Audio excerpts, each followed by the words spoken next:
شمائل ترمذی کا باب نمبر 55 آج شروع کیا جائے گا، جس میں رسول کریم صلی اللہ علیہ وآلہ وسلم کی وراثت کا بیان ہوگا۔ حضرت عمر بن حارث رضی اللہ تعالیٰ عنہ، جو حضرت جویریہ رضی اللہ تعالیٰ عنہ کے بھائی ہیں، انہیں رسول کریم صلی اللہ علیہ وآلہ وسلم کا صحابی ہونے کا شرف حاصل ہوا۔ انہوں نے کہا، رسول کریم صلی اللہ علیہ وآلہ وسلم نے وصال کے وقت صرف اپنے ہتھیار، خچر اور کچھ زمین چھوڑی تھی جسے آپ نے صدقہ قرار دیا تھا۔ حضرت ابو ہریرہ رضی اللہ تعالی عنہ نے کہا، حضرت فاطمہ رضی اللہ تعالی عنہ حضرت ابوبکر صدیق رضی اللہ تعالی عنہ کے پاس آئیں اور ان سے سوال کیا، آپ کا وارث کون بنے گا؟ حضرت ابوبکر صدیق رضی اللہ تعالی عنہ نے جواب دیا، میری بیوی اور بچے۔ حضرت فاطمہ رضی اللہ تعالی عنہا نے پوچھا، پھر میں اپنے والد کی وارث کیوں نہیں بن سکتی؟ حضرت ابوبکر صدیق رضی اللہ تعالی عنہ نے جواب دیا، میں نے رسول کریم صلی اللہ علیہ وآلہ وسلم کو یہ فرماتے ہوئے سنا ہے، آپ نے فرمایا، ہمارا انبیاء علیہ السلام کا کوئی وارث نہیں ہوتا، البتہ رسول کریم صلی اللہ علیہ وآلہ وسلم جن کی کفالت کرتے رہے میں ان کی کفالت کرتا رہوں گا، اور آپ صلی اللہ علیہ وآلہ وسلم جن پر خرچ کرتے رہے ہیں میں ان پر خرچ کرتا رہوں گا۔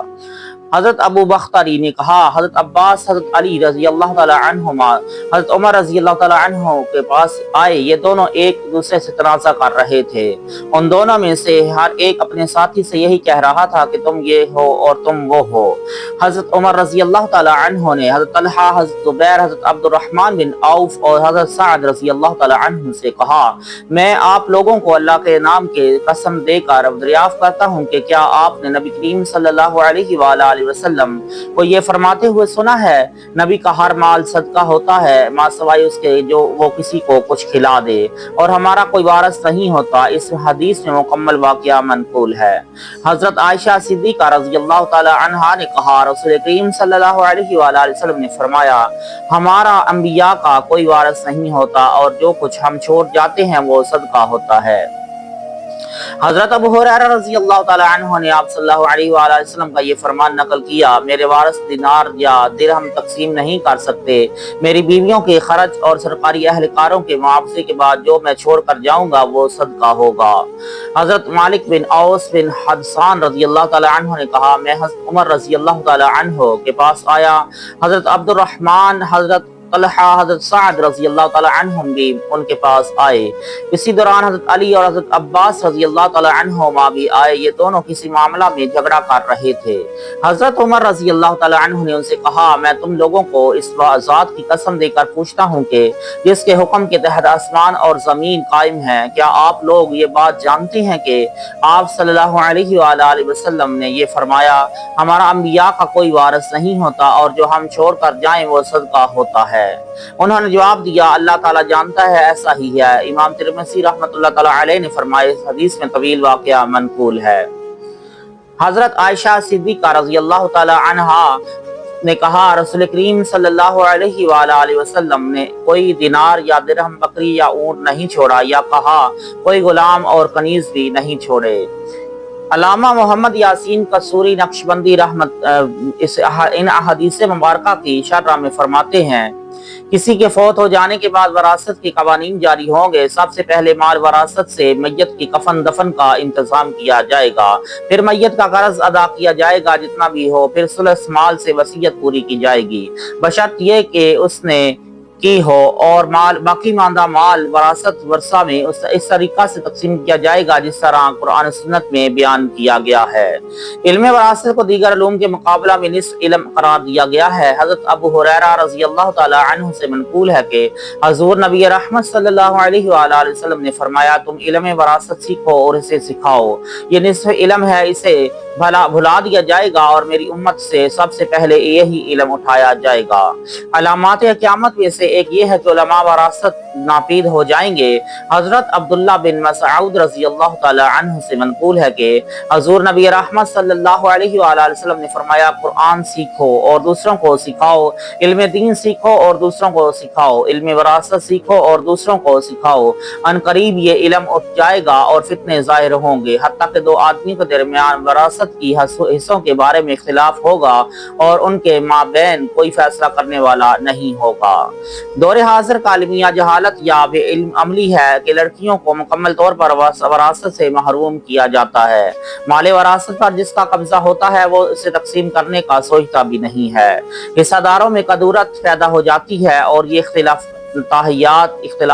مقاطع یا قتل و غارت پر منتج ہوتا ہے۔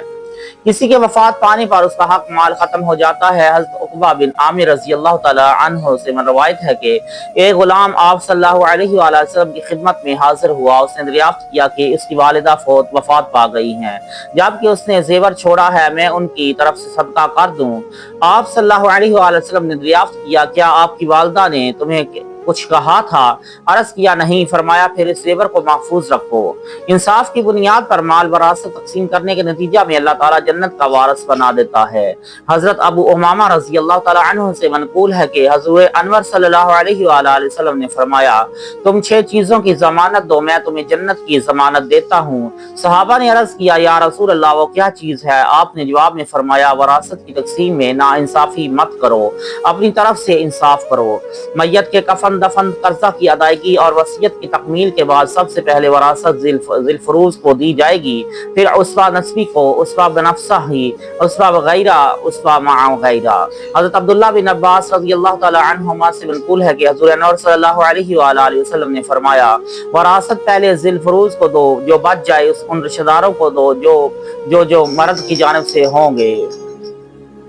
حضرت عبداللہ بن عباس رضی اللہ تعالی عنہما سے منقول ہے کہ حضور انور صلی اللہ علیہ وآلہ وسلم نے فرمایا کتاب اللہ کے موافق وراثت تقسیم کرو، پہلے ذی الفروض کے درمیان، پھر باقی ماندہ مرد کی طرف سے قریبی رشتہ داروں کو دو۔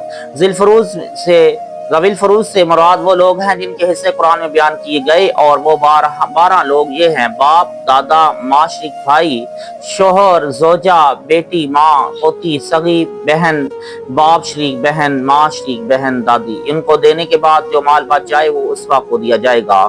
اسبہ باپ کے وہ رشتہ دار ہیں جو مرد کی جانب سے ہوں۔ اسبہ کی 2 اقسام ہیں۔ اسبہ نسبی، اس سے مراد وہ لوگ ہیں جن کا میت کے ساتھ نسب کا رشتہ ہو۔ اسبہ صحیح وہ یہ اس دور میں ناپید ہیں۔ اسبہ نسبی کی 3 اقسام ہیں۔ اسبہ بنفسی ہی، اس سے مراد وہ مرد ہے جس کا میت سے رشتہ ملانے کے لیے درمیان میں عورت نہ ہو، مثلا باپ بیٹا۔ اسبہ وغیرہ، اس سے مراد وہ عورتیں ہیں جو ذوی الفروض میں شامل ہوں اور اپنے بھائیوں سے مل کر دوبارہ حصہ دار بن جائیں۔ یہ 4 ہیں: بیٹی، پوتی، حقیقی بہن، الاتی بہن۔ اسبہ مع غیرہ، اس سے مراد وہ عورتیں ہیں جو دوسری عورت سے مل کر اسبہ بنتی ہیں، مثلا حقیقی بہن اور الاتی بہن۔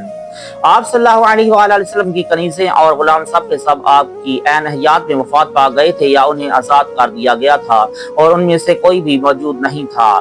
دلدل نامی خچر تھا جو مقوقش شاہ اسکندریہ نے بطور تحفہ پیش کیا تھا۔ ایک ذرہ تھی جو حسب حال ایک یہودی کے ہاں گروی رکھی گئی تھی۔ ایک خود تھا جو جنگ میں استعمال کیا جاتا تھا۔ ذوالفقار نامی ایک تلوار تھی۔ ایک استعمال شدہ کمبل تھا اور چند زیر استعمال کپڑے تھے۔ یہ تمام اشیاء معمولی اور قابل التفات تھیں۔ تاہم آپ کے ملک میں 4 اہم چیزیں تھیں: باغ فتح کا نصف حصہ، وادی القرا کا 1/3 حصہ، خیبر کا 5واں حصہ، بنی نذیر کی زمین کا کچھ حصہ۔ خواہ یہ اشیاء قابل اتفاق تھیں مگر ان میں وراثت جاری نہیں ہوئی بلکہ وقف ہو گئی تھیں۔ دور صدیقی میں ایک دفعہ حضرت خاتون جنت امہات المؤمنین رضی اللہ تعالی عنہ کی طرف سے حضرت صدیق اکبر رضی اللہ تعالی عنہ سے ان اشیاء کے بارے میں مطالبہ بھی ہوا تھا، لیکن انہوں نے دینے سے انکار کر دیا تھا۔ البتہ امہات المؤمنین رضی اللہ تعالی عنہ کے اخراجات خلیفہ وقت کے ذمہ تھے، وہ انہیں بیت المال سے وظائف کی صورت میں کرتے رہے۔